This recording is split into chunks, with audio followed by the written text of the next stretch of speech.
Wiring is oftentimes one of the hardest things on our cars to get sorted out, especially if the wiring has been modified at various points in its life. Let's talk about a few things that'll help make your life easier and how to read a wiring diagram so that way you can solve the electrical problems of your car. I know because I've been through many blown fuses chasing various wiring gremlins, so let's dig in a little bit and I'll show you a few things. So right off the bat, there's going to be two main sources of wiring information. We're all familiar with the Haynes and Chilton manuals, and they do have a wiring section, but the best ones I've found are the factory manuals. They're color-coded, and it's easier to see things, and I'll show you why here in just a minute. Before I get talking too far into this, I just want to make sure that we're clear.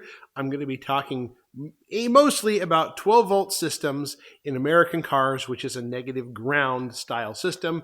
There are a few British things that are a positive ground. I'm not going to touch those at this time because they're weird. Let's talk classic American cars first. So let's just start at the Haynes manual. This happens to be for my 1985 Buick Regal. Covers 74 through 87, Century and wagons and Regals, all that stuff. They cover a lot of different models. The nice thing about the G-body ones is that they're pretty much the same between the Chevrolet, the Buick, the Oldsmobile, the Pontiac, with very small differences. So just going to the index, section 10 is the chassis and electrical on this one. So let's just flip ahead here. Section 10. And it gives you some very basic overview as far as headlight aiming, where fuses and fuse blocks are, what kind of information that this is really going to be useful. Fuses, good or bad. We pretty well know how to tell a good fuse from a bad fuse. If it's black and charred and there's no connector, yeah, that's a bad fuse. But let's dig into the wiring here. Just a second. So this is the circuit for the charging, starting, and ignition system. This is the 1974 models. As you can see, it's pretty simple. And as the cars got a little bit newer, it became a little bit more complex. But let's talk about some of the wiring symbols before we go too much further, so that way we can understand this better. Now, here, in this case, represents the battery. You have the little triangle, which represents ground. Oftentimes, if you don't have the battery represented, it can be a plus 12 volts, a plus 6 volts, depending on the vehicle you're working for. Every one of those little U-shapes represents a connection. Things like this represent a relay or a solenoid, in this case, because it's on the starter. You've got fusible links. Those act like fuses, but they're not quite. They can carry more current longer before they expire, but that's important to know. Up here you have things like switches that typically have an arrow that can move to various positions depending on what's needed in that system. So you'll see switches annotated like that or like that, especially if it's in a dotted line block. That represents it's part of a single component. Other immediate things to know about is if you've got a block like this and that little S shape, that represents a fuse. Oftentimes, you're going to have callouts like instrument panel, and that's still going to represent a component or a part of a bigger system. In this case, it's the alternator indicator or gauge. Lamps also have their own symbol too. When you see a symbol that looks like this, that kind of has a circle with a curly Q into it, that represents a lamp or a light.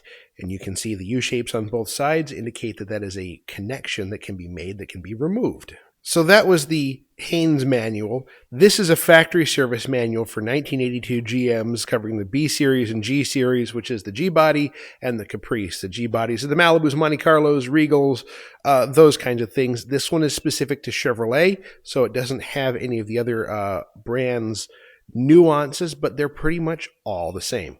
So the factory service manual wiring is oftentimes a little bit nicer because it's got things like a layout as to where the wiring is actually run in the car, where grounds are supposed to be located at, and any other things that you should know about in the system. Oftentimes it shows fuse location as well as any other information you should know. Let me find a fuse location and I'll show you what that looks like. So here's an example of the fuse block, and it shows you the fuse location in blue that you're working with, as well as any troubleshooting tips that may be nice to know for working with these systems. The nice thing about wiring diagrams, typically of this style, all the components are going to be visualized or represented the same way. You've got fuses, you've got flashers, which are those funny things, which is the intermittent tunk, tunk, tunk, tunk. Switches are still represented with an arrow and the position they go to. Connections are still represented, in this case, with a little arrow and the U shape showing that they go together. You've got indicators, lamps. It all looks the same. This is just a little bit better color coded, and those colors do match the wiring of my El Camino. I verified that. This is why the factory service manuals are kind of nice to have on the wiring side. They're a bit better than the Haynes and Chiltons, which will get you by. Don't get me wrong, I find these easier to read. Okay, so we have some wiring diagram basics. We understand how to read a wiring diagram starting at the battery, how it flows through the components to ground. Now, let's talk about some ways to troubleshoot some of these electrical gremlins and how to do it right. Now, there is a link in the description of this video that'll take you to a checklist that I created that I've found to be very helpful in tracking down wiring gremlins. Remember, guys, this is just a process. This is start at the beginning and work your way through the components and individual locations until you find the problem. Nothing about this is that hard. It's just a little time consuming, and you have to understand where things are in the car so that way you can find them and track them down. Remember, a lot of these cars, like my G-bodies, they're 40, almost 50 years old. Sometimes time isn't kind to these cars, and connection can be bad, wires can be broken, things can be pinched from who knows however many modifications. Just start at the one end and work your way to the other until you find the problem, and then you're able to correct it. It's really not that hard. So let's talk about going through a very simple system and how to trace it and go through each piece methodically so you can get it right. So let's take a look at one of the simplest systems on the car, the horn circuit. Now, you've got all these components. You've got the fuse, the switch, or the horn relay, the switch down here, which you push on the steering wheel, and it actuates the horn. And then you have the individual component horns down here and how they connect to ground. So the first thing I like to do is start at the battery. Do I have good voltage? Is my battery low? Because if the battery is low, the relay is not going to fire right. The horns aren't going to do the things that they're supposed to do. They're going to sound weak and sad. So first thing, what's my voltage at the battery? The next easiest component is the fuse good? You would be surprised how many electrical problems are solved by starting at the very beginning and working your way down and finding them in the first couple of steps. So as you're going along, you're going to want to look at the connections. Do I have a good connection at the battery? Is my fuse block connected? Is the fuse pushed in? And so you're going to be checking for power on the output of the fuse. Do I still have good power? And then you're going to want to come to the horn relay. Do I have power coming into the horn relay? From there, you can determine both sides. You've got the green wire that runs out to the horns, and then you've got the black wire, which runs to the steering column for the horn button switch. In this case, it's switching the ground, not the power. The OEs have done it both ways, so it's important to know where the switch is located in terms of your system. So you can determine if you have power into the relay. Do you have power out of the switched side of the relay, or the switching side, I should say? That's the switched. This is the switching. And you can check if you've got power at all these locations. You can verify that you have power once you push the horn button itself, and you can verify that you've got a good ground. So if you verified that line, the next thing you can do is check the output of the relay, the switched side. When you depress the horn button, do you have power at the output of the relay?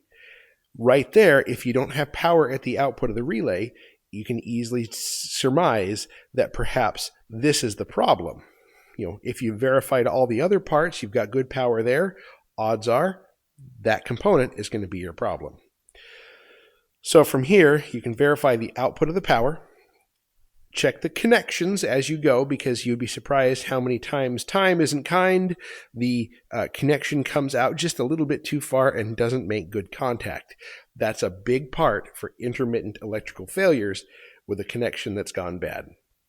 You'll want to check power in to each horn, making sure that you've got good power at the horns. Now the horns themselves are connected to ground, connected to the body in this case, which is ground. So odds are if you have a decent connection at the body, the horns themselves are grounded. So it's pretty easy to see that you can just go through this step by step and verify the components as you go. Now, this is why I like the factory manual. It gives you the location, shows you where the horn relay is, shows you the location of the major components along the way. From there, you're able to troubleshoot your system one piece at a time. So learning to chase wires is one of those things that is absolutely fundamental to what we do. It's one of those things that not everybody has the same experience as everyone else, and there's people who are starting this out for the very first time. And that's a quick overview on how to read a wiring diagram and how to look for connections and various things that are at fault. Now, check the links in the description. I'll have a link to the checklist that I use for troubleshooting wiring. I'll have a link to the Haynes and Chilton manuals. I'm going to use specifically the G-body, but you guys can certainly find any of the ones that you want. Now, soon, I'm going to have a practical on-car troubleshooting. I've got some electrical gremlins on my El Camino. Dumb as it sounds, it's a drag car, but I would like my turn signals to work because it does have license plates, and I do have to get it past the state safety inspections. One of those things that's quick and easy, we'll troubleshoot that on the car using the factory wiring diagram. So stay tuned, that's coming soon.